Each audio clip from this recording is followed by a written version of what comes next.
All right, guys, let's get into it. 10 tips when dating someone with anxiety or depression.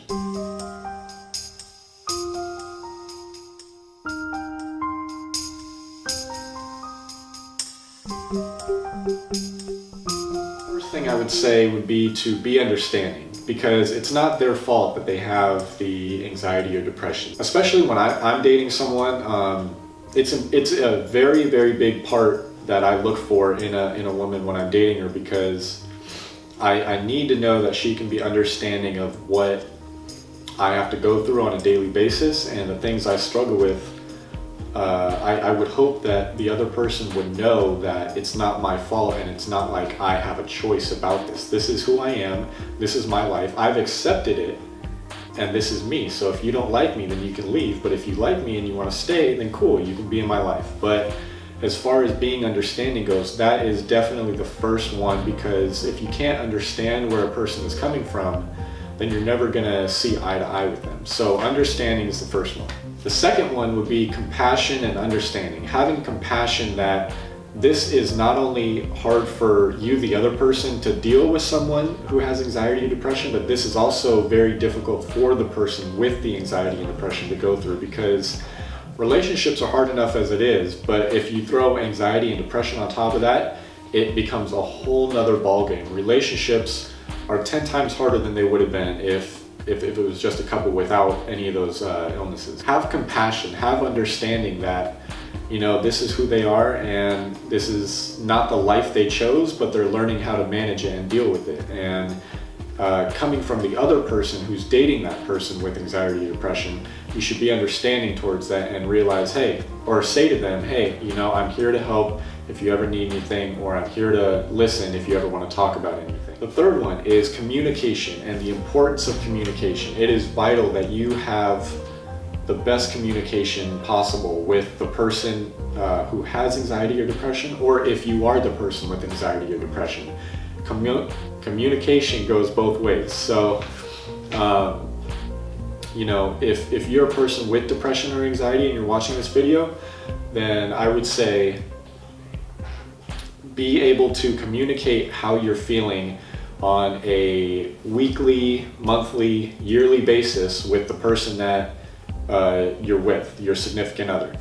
Be open to talking about it with them and give them updates on how you're doing. If there's a couple days where you're just not feeling it and you're not feeling like yourself, tell them that and let them know, because if they know and they understand, then they're going to be more accepting of what you're going through. If they have no idea what you're going through, and then out of nowhere you just stop calling your significant other, you stop texting, you cancel on plans that you guys have had, if those things show up and you didn't give them any explanation why, then they're going to be confused, and that's just going to hurt the other person even more. So make sure that you communicate well and you communicate how you're feeling by giving updates every once in a while, and just overall make your communication strong. Focus on that and your relationship will grow. Number 4 is see the person for who they are and not just because they have anxiety or depression. Don't view that as, oh hey, that's Connor Buckley, the guy with depression and anxiety. No,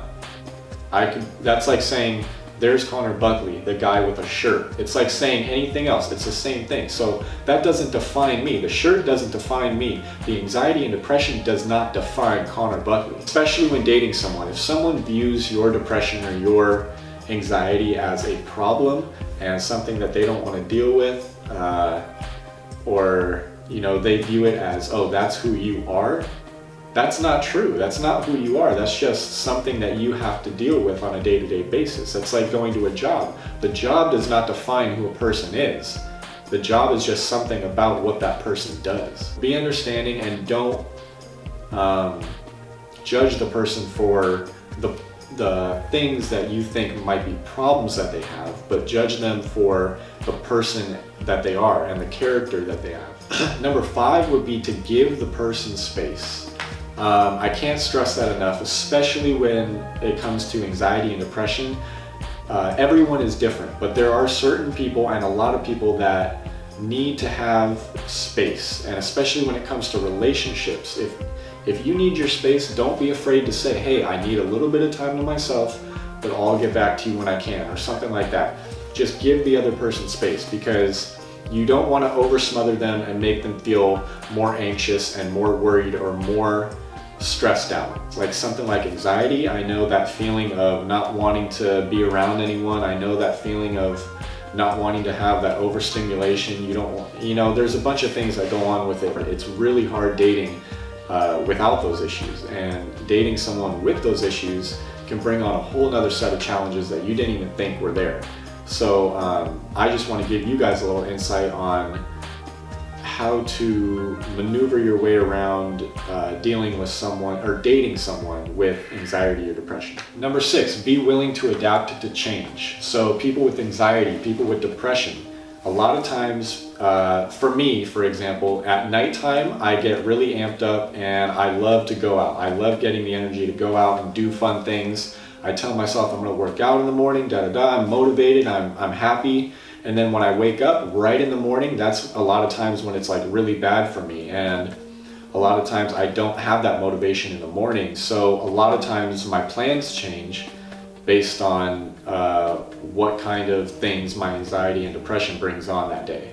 So if you're someone dating someone with anxiety or depression, don't be mad and don't get frustrated with the person if they suddenly change plans and they don't want to hang out anymore and they don't even give you a reason why. Or don't get mad if someone has to leave a concert early or not attend a party because of the anxiety, which you might not know about. But if it's true and you do know about that, then be understanding of that, because a lot of times it's very hard for a person, number one, to say, hey, I don't want to go to your party, or I don't want to do this, or I don't want to do that today. It's hard. But if you have to give a reason why, like, oh, it's my depression or it's my anxiety, that gets a little more close and personal with the person. So be understanding that they might not always want to do the things that they had planned for, and they might change, because anxiety is different every single day. It's not just the same the rest of your life. Every day is not the same with anxiety. Every day is not the same with depression.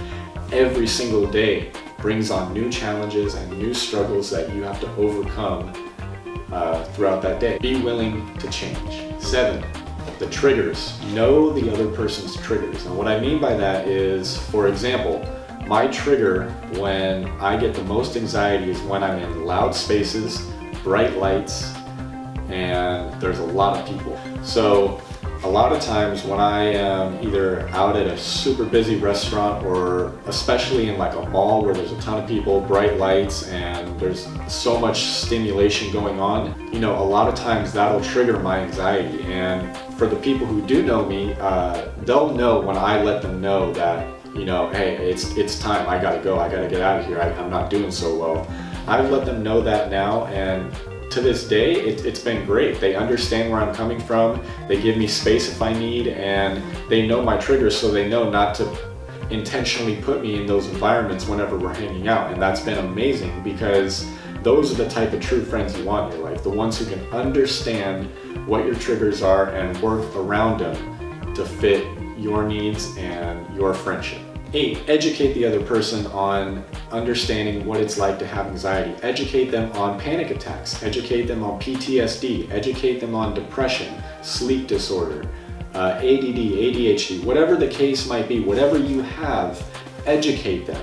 Because you can't just expect a person who has no idea about anything with that subject, you can't just expect them to know and automatically adapt to that lifestyle change. You can't do that. So educate the other person, your significant other, on what you deal with, and basically give them the rundown of how it works, so they have a better understanding of who you are and what you go through on a day-to-day basis. Number 9, figure out the love language that person speaks. The quicker you can figure out if that person speaks by gift giving, words of affirmation, so on and so forth. I'll put a picture right here so you can see the different couple of them, the 5.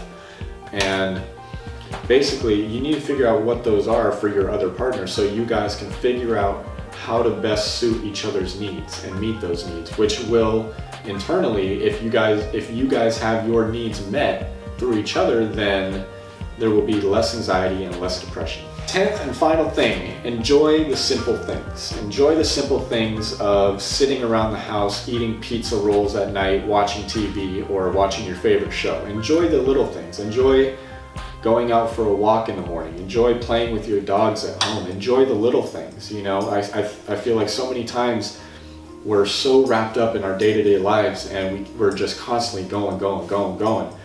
And yet we never take time to stop and just say, hey, I'm happy where I'm at, and this is good, and I'm content. Like, do we ever just stop and say, thank you, God, for everything that you've already given me, instead of just focusing on, okay, what can I do next? What do I need? What do I want?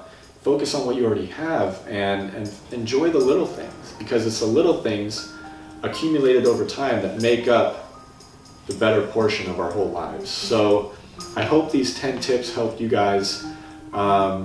I really suggest that if you're dating someone with anxiety or depression, or you have anxiety or depression and you want another person that you're dating to understand what it's like, show them this video and talk with them about it, and don't be scared to be yourself around anyone. So don't change who you are for someone else. Be yourself and educate them on getting to know you better and your situation. So if you guys enjoyed this video, please leave a thumbs up and subscribe down below to see our latest videos.